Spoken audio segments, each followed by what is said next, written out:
Thanks, Debbie, for taking the time today to come on the show. Really appreciate it. Thanks for having me, Pat. I'm excited to be here. Debbie, let's start off. Tell us a bit about yourself and your business. So my name's Debbie. I'm a multi-site childcare operator. So I have a handful of locations, primarily in Halton. I've been in the childcare industry for 24 years now, and prior to that, I was a child and youth worker, working with high-risk children, youth, and families. So tell us about the daycares. What makes them unique? What makes them different? Well, childcare is really exciting. You get little babies and getting to see the development and the milestones and new young families. It's just, honestly, this sounds really cheesy, but it really is a beautiful thing. Especially coming from the high risk sector into childcare, it's really such a breath of fresh air to see mostly families that are doing things so wonderfully and are really engaged with their children. For us, our childcare centers, we are family owned and operated. So my mom started the first childcare center. I eventually bought it off of her when she retired. My daughter now finished her ECE diploma and she's getting her degree. So it really, again, family owned and operated. So those values, we really want that to transfer into the care of the children from the educators. We even had at one point an infant child whose grandmother got hired by the center. She's still with us today. And her mom also ended up working with us in the summers when she wasn't in school because she was studying to be an EA. So again, that family thread really touches in everything that we do. And you have 3 locations now, correct? Yes. Okay. And are they all around the same geographical area? Yeah, they're not far from each other. From the furthest one to the next, they're probably about 20-minute drive. So nothing unreasonable. So we're always able to hop between locations as needed to help out. So Debbie, in the childcare industry, educate me here a bit. Is there I assume there's a radius around a center that you draw from, and what is the extent of that radius? Yes, there is a radius. Usually you're looking at around 15 kilometers. But since the inception of CWELC, the Canada-wide childcare agreement, parents are really commuting out of their way for those discounted childcare fee spots. So I've heard of families driving half an hour out of their way to get into a CWELC center. So my centers are all part of that CWELC agreement. Okay. And we do have families that are, it's really sad when you hear how far they're commuting to get a childcare spot that's affordable for that family. And can you tell our listeners who may not be aware of what that program is, what that looks like? So it's a great program in its investment in quality and affordable childcare for families, because childcare is really expensive to operate. So the goal is to reduce the price down to $10 a day. That's a very ambitious goal because, again, childcare is really expensive to operate. So unfortunately, the government has missed almost all of its targets as part of this program. So I'm also the Ontario chair for an association called ACE. It's the Association of Childcare and Early Learning Programs. We represent private, not-for-profit, home care, licensed childcare operators, not only in Ontario, but across Canada. And so we've created a 10-point plan to kind of help guide the government where here's ways that we can make this program more effective, more efficient, without necessarily investing a ton more money, but redirecting some of the funding that we already have that might be duplicated or just a little bit unnecessary. And just so I'm clear, this is all provincial jurisdiction, correct? It's not a federal initiative? Well, CWELC was federally brought in, but childcare is provincially jurisdiction. Okay. And how does someone qualify for that? I don't call it a subsidy. How would you term that? Yeah, it is a subsidy Okay. program. Different municipalities have different requirements. In the beginning, when it rolled out, every center was able to join part. Now there's limited funding. They've kind of run out.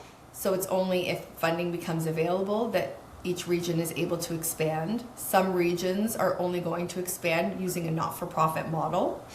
Unfortunately, those centers are also hard to find, hard to come by. There's not a lot of money in that pool either. So this is why we want the government to, instead of trying to expand or to build out and spend millions and millions of dollars, there's a lot of centers that are sitting empty because they're not in CWELC. So what if we looked at those centers and gave them a lifeline, because they're at risk of closing, by saying, hey, you know what? We have a lot of low-income families who are being pushed out of the system as per the Auditor General report. Let's get them in these subsidized spaces at these programs that are not part of Seawell. They still sign a memorandum of understanding with the region. They still have accountability. We're all licensed and regulated by the same body, so the quality really shouldn't matter. It should be the same across the board. We're heavily regulated. But then those low-income families have access to quality childcare that's affordable. So Debbie, is there a risk here of some of these childcare places closing down? Absolutely. And then where do the kids end up going? How does that, like, where do the kids end up going? What are the options after that? Good luck, because all the centers are full. Right. So, somebody, usually the woman, unfortunately, is either going to have to reduce her hours and go to part-time work, or she leaves her field entirely until her kids start kindergarten. Wow. I want to circle back. You mentioned that your mom started the first one and you purchased it from her. So the entrepreneurial journey that you went on, was it something that you came to naturally because you saw your mom going through it? My parents are both very entrepreneurial, so it was part of our ecosystem growing up. So before my mom opened the first childcare center, I had wanted to open a facility for high-risk youth. But in that interim, I did want to go back to school and further my education, and my mom was opening the first center. So she said, why don't you come help me here, help me get it going. And I did, and I loved it. And I was like, wow, this is really easy in comparison to working with the high-risk sector. As enthusiastic as I was about that work as well, because it is really important. Long-term childcare, as a woman and as a mother, I wasn't a mother at the time, I knew that this would be more in line with a schedule that would work around my family. Okay. So there was not a struggle then for you from transition from employee to entrepreneurship? No, because to be honest, even when I worked for another organization, I always took my work really seriously. I was always somebody who went above and beyond for my clients, for my employer. I know that it's hard to find great employees, and I can honestly say that I was a great employee, and I loved the team that I worked for. And I know that to this day I could call them up if I have questions, and we are still on great relationship. That's great. Your model, you have the 3 locations. Before we went live here, we talked a little bit about your dipping your toe in the franchised waters. Is that fair to say? Yes. Okay. So around COVID, I'd been asked by a few people about franchising. So I dipped my toe into that water. It's been really busy. We do get a lot of inquiries for people who want to sign up. So we've had a couple of people sign on. We're just trying to find the right location. Under CWELC, there's only certain areas and jurisdictions that are deemed high priority. It doesn't make sense in this market to open a center outside of a CWELC priority zone. Because if you're not in CWELC, your viability goes down significantly. Also, I'm really particular about who I want to sign up. I want somebody who's going to be hands-on involved. I get a lot of inquiries from people who are, business people who are just like, what's the bottom line? How much money am I going to get out of this? And, obviously as an entrepreneur, as a business person, there needs to be money at the end, because we're not working Monday to Friday, 9 to 5. That can't be the driver, especially in childcare. I really believe in that kind of people over profit model that, when things go sideways, there's not enough money in the world some days, you know what I mean? Right. So that can't be the single motivator. And especially with the changes that have happened to our industry, there are times where you're not going to be as profitable, and then what? Because if you're only there for the money and you have no heart in it, it's not going to be enough for you to want to really commit to your team and to the families that you serve. So that's interesting. You don't know this about me, but part of my background is helping build out franchise organizations, especially on the marketing operations side. And it's interesting you hit on a really key comment here, is that especially for your industry, it's got to be owner operator, correct? Yep. Yeah, you can't just have, and that's true in the food services industry. Now, the larger franchise models like a Tim Hortons, well, of course, you can have an investor parachute in and buy multiple locations and run them that way. But something like a child care center, I would think, is such an intimate relationship It that is. if they're not hands-on, that it won't succeed. Is that fair to Yeah. say? Yeah, absolutely. You see a huge discrepancy between centers that are kind of like invisibly operated versus ones that are hands-on. I mean, I'm on site on the regular basis. A couple weeks ago, I stepped into the kitchen at one of the centers because the cook was off and we were a bit short-staffed. I mean, that's definitely not the day-to-day for me, but I am willing and able to jump in at any time as needed. And I think that also gives me a lot of credibility with my team where they see me as a resource, and that if they're having a challenge, that they can call me and I will, come on site if I need to and have those conversations with parents, with educators, with the managers, whatever needs to be done. So is that a very common objection when someone is looking at franchising with you, that they just want to be an investor, and when they find out it's owner op, Absolutely. yeah, I could see that. Okay. Absolutely. Yeah. Yeah. And for myself as well, I don't want, and I'll get onto meetings with great people, but the minute I smell that, I tell them like, this is not for hands-off operators. This Yeah. is, you are there full time, at least until the center gets established and stable. We all know the growing pains of a new business. You've got to be there all the time. That's Yeah. the reality of it. No one is going to run your business the way that you would. And it's a huge investment opening a childcare center. You're looking at least $1 million, which is the other barrier to entry for people, is that financial side that, sure, maybe you might be able to open a smaller type of a food service store for under $100,000. That's not childcare. The build out, the construction, the legal requirements, fire requirements, ministry requirements, it just makes it such a huge investment. I would never hand something like that over to somebody that I met in an interview for 10 minutes Right, right, to run. right. Take us through. So you had the one location initially, and then what made you go to a second one? Was it strictly the demand was there, or The demand has consistently been there, absolutely. Also, I love to do a lot of different things. And for me, honestly, opening a new center, it's like Christmas. It's really exciting. It's so engaging. I love meeting the new team, meeting new families and new children. I truly find it really rewarding. And so in the franchising model, it was giving that to another, this is a very pink collared industry. So giving that to another woman where she can have more control and autonomy over her life and have a business that is family friendly, where you can be home for dinners. Because I know that, my friends that commute to Toronto, we're just outside of Toronto, they're getting home at 7 o'clock at night. yeah? That's a different challenge that they face that I was really fortunate that I never had to face. So take us through kind of the marketing side of this business. Is it a function of you open up a center and people are drawn to it, or do you really have to market each location? Each location has its different challenges around marketing. A lot of our locations are in a plaza within walking distance of elementary schools, right in a residential community. The newest location in Mississauga, it's in a little bit more of a commercial zone, so we're away from the houses, so we've had to do more social media marketing. I think that's where everybody is, and with targeted ads, you can really narrow down your geographical location, the age of the demographic, what their interests are. So it's a lot more of that type of marketing that we've been doing. Also, it's word of mouth, right? Happy parents tell their friends and their neighbors where they are, and then they come over, and even like their nephews, their nieces. It's just amazing the trickle effect of where families come in from. What advice would you give to someone that's listening that owns a business that may be struggling? Like, I'm sure you've had your struggles. I've had my struggles. Oh, Every always. entrepreneur's had their Yeah. struggles. So Every, what advice would you give to someone?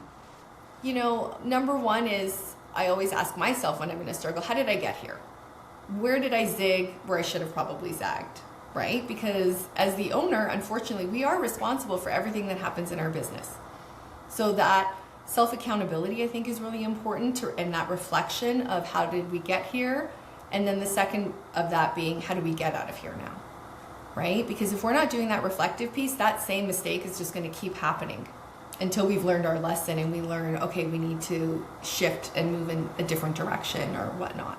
Why do you think entrepreneurs struggle with doing that process? Because I Oh, it's think they so do. hard. It is. It's really hard, right? Because it's so easy to blame somebody else for when things go wrong. And taking accountability is really hard, and it's embarrassing. And I've had that with my team where I've said to them, look, I messed up. I should have done this. I thought this was and we walk through the process together of how we ended up here and what decisions got made that ended us there. And then, okay, now how do we shift away from that? What changes do we need to make so that this doesn't happen again? Do you It's feel a that, learning process. yeah, it's always, isn't it? It's always a learning process and when you're running a Yes. business. Debbie, do you think part of that reflection should also be on appreciating how far the person has come? Yeah, there's a part for that as well. There is, because we're all growing all the time. But if we're not doing that reflection and that really hard, ugly work, our development is really going to be stunted. Okay. As people, as professionals, no matter what your industry is, I think that's pretty universal. And what advice would you give to someone that's listening that is thinking of starting a business but just can't seem to go across that finish line and get started? It is really scary. I'll give them that absolutely. I think that, number one is definitely knowing the industry that you're getting into. I think a lot of people, and I've seen it happen even in childcare, where they look at childcare operators and centers as a model and they think, wow, there's a great way to make a lot of money and it looks so easy and you just hire other people. You want to, when you're taking over a business or establishing, creating a business, know every part of that business and really understand it so that, if things really truly go sideways and you're the only person there, that you can do all of those different jobs and you can take on those roles, that you're not beholden to somebody who maybe isn't the greatest employee, but they're the ones that know how to run my business. Then you've kind of flipped that dynamic, right? Where I don't know how to explain this really clearly, but you really want to be able to control the narrative in your business and be able to make those tough decisions. If someone's not working out, that you can let them go and you can take over until you find a replacement for that person. I think the number one fear that wannabe entrepreneurs have is on the finance side of things. Maybe you could talk a bit about that. Yeah. How did you overcome that mentally? Making that kind of final leap. Yeah. Well, it was a pretty scary conversation with my husband because we had to, get a second mortgage on our house to pay for the loan that we took on to buy the business. But it kind of starts earlier than that because we were savers. So we were putting away money for something. We didn't even really know what it was at the time, but it's so important to save money. And I think that's something a lot of people really struggle with. So that definitely helped. And then, of course, you've got to go to the bank and apply for a business loan and make sure that you know the math and you've given yourself an extra 3 to 6 months of operating expenses in case nothing comes in. Look at COVID. Well-established businesses weren't able to survive after COVID. Even if you had done the right thing and saved that 3 to 6 months, there were businesses that were out of business for 2 years. Yeah, it's interesting you mentioned 3 to 6 months because the old standard used to be 3 months set aside. I've always felt it should be minimum 6 months. Yeah. Not for pandemic type situations because I don't think anybody can plan for those personally or No, of professionally. course. But you do have to be prepared that there's going to be some lean times in your business. Yes. That's just a reality. Yeah. I think sometimes shows like Dragon's Den or Shark Tank, they almost do a disservice to entrepreneurship because they tend to only show the companies that have rocketed to growth. Yes. Well, that's significantly less than 1% of all new businesses have that type of growth. The other ones, it's more of a jagged line going up, right? There's dips Exactly. and there's valleys, but there's also upturns but there's hills to climb. So I think that 6 months is a minimum. Absolutely. And, in childcare, people think that it's just a straight rocket line up because, everybody needs childcare. Our industry is always changing. In 2010, full day kindergarten rolled out. So we had 48 spaces that now sat empty because those kids were at kindergarten and no longer in our childcare center.